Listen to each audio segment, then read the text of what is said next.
Assalamualaikum warahmatullahi wabarakatuh. Halo saudaraku semua, bertemu lagi di channel kesayangan kita semua, Doapedia.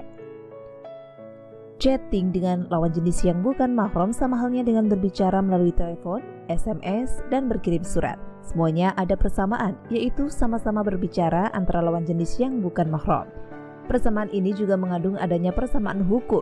Karena itu, ada dua perkara berkaitan yang perlu kita bahas sebelum lebih jauh membicarakan tentang hukum chatting itu sendiri.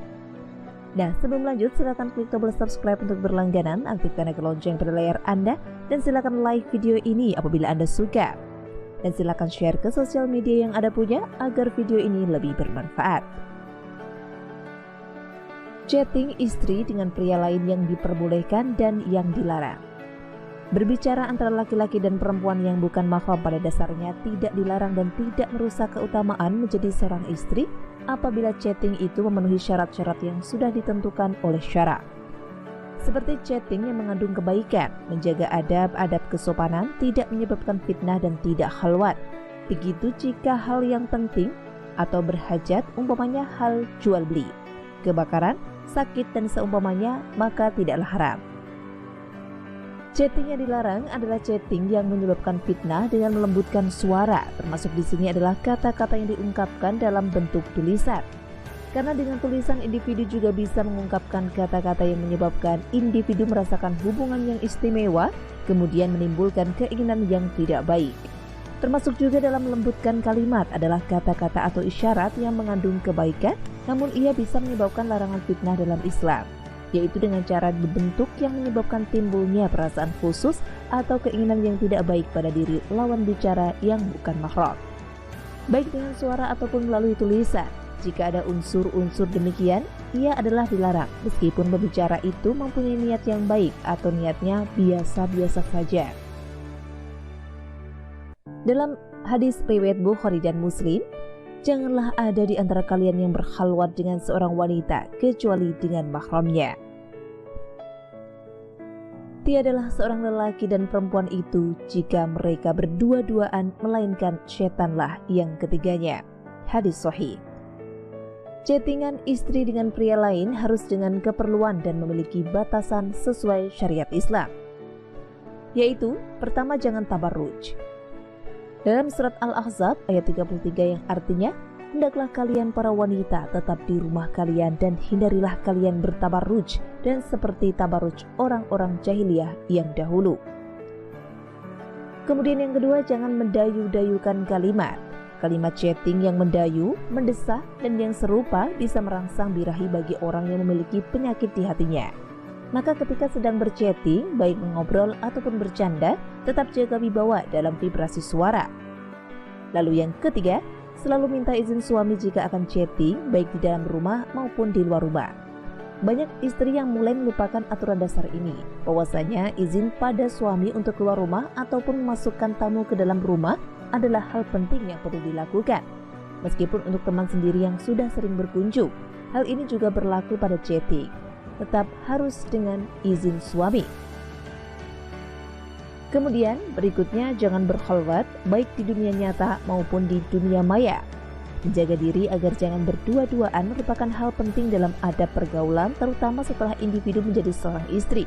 Sebisa mungkin hindari hal-hal yang bisa membuat terjadinya khalwat, misalnya naik motor berduaan, ngobrol di chat room berduaan, dan hal lainnya yang bisa menyebabkan timbulnya fitnah. Selanjutnya, jangan chatting mengenai masalah rumah tangga.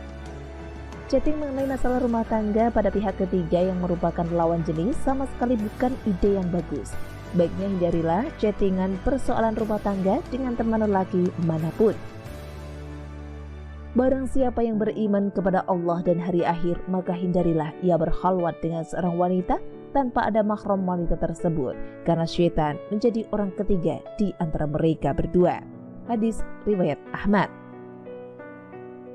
Selanjutnya, menjauhi segala sarana menuju zina. Dalam surat Al-Isra ayat 32 yang artinya Allah Ta'ala berfirman, dan janganlah kamu mendekati zina, sesungguhnya zina itu adalah suatu perbuatan yang keji dan suatu jalan yang buruk. Berikut adab dan hukum istri chatting dengan pria lain. Pertama, hanya untuk keperluan penting.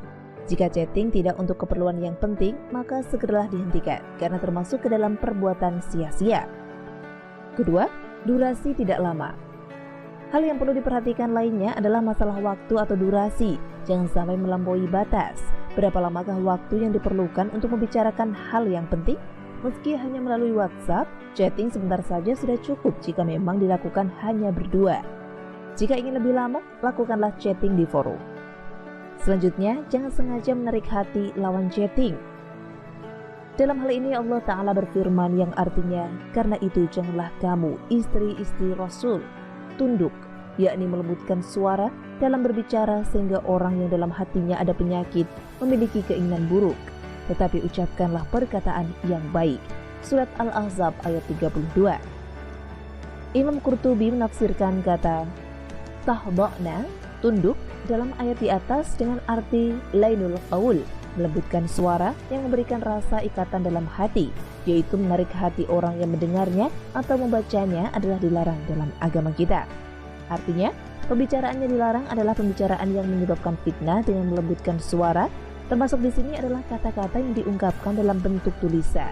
Karena dengan tulisan, seseorang juga bisa mengungkapkan kata-kata yang menyebabkan seseorang merasakan hubungan yang istimewa, kemudian menimbulkan keinginan yang tidak baik.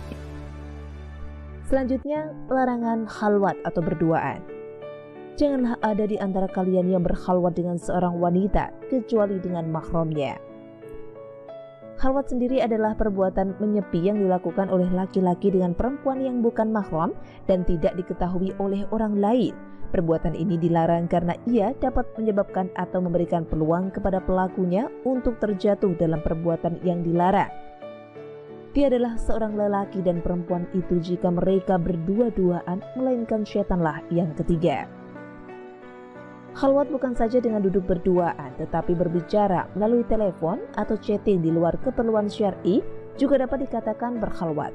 Hukum chatting sama dengan menelepon, sebagaimana yang sudah kita terangkan sebelumnya tadi, artinya chatting di luar keperluan yang syar'i termasuk khalwat. Begitu juga dengan SMS, walaupun dengan niat berdakwah. Jadi kesimpulan hukum istri chatting dengan pria lain adalah chatting dengan pria lain itu diperbolehkan, dilakukan karena kepentingan seperti masalah pekerjaan atau hal yang penting dan harus dengan izin suami atau menceritakan pada suami sebab istri harus terbuka pada suami. Dilarang menggunakan kata-kata yang menjurus pada menggoda pria lain atau membuat pria lain itu tertarik. Dilarang chatting dengan durasi yang lama dengan keperluan yang tidak penting atau bahkan menceritakan perihal rumah tangga. Bagi istri yang tidak taat pada adab-adab chatting dalam Islam, maka sama seperti berzina dan melakukan dosa besar pada suami serta pada nilai pernikahan itu sendiri. Demikian yang dapat kami sampaikan. Tentu yang terbaik ialah menjadi wanita yang pandai menjaga diri dan mengabdi hanya untuk suaminya. Semoga menjadi ulasan yang bermanfaat. Sampai jumpa di video selanjutnya. Terima kasih sudah menyimak. Wassalamualaikum warahmatullahi wabarakatuh.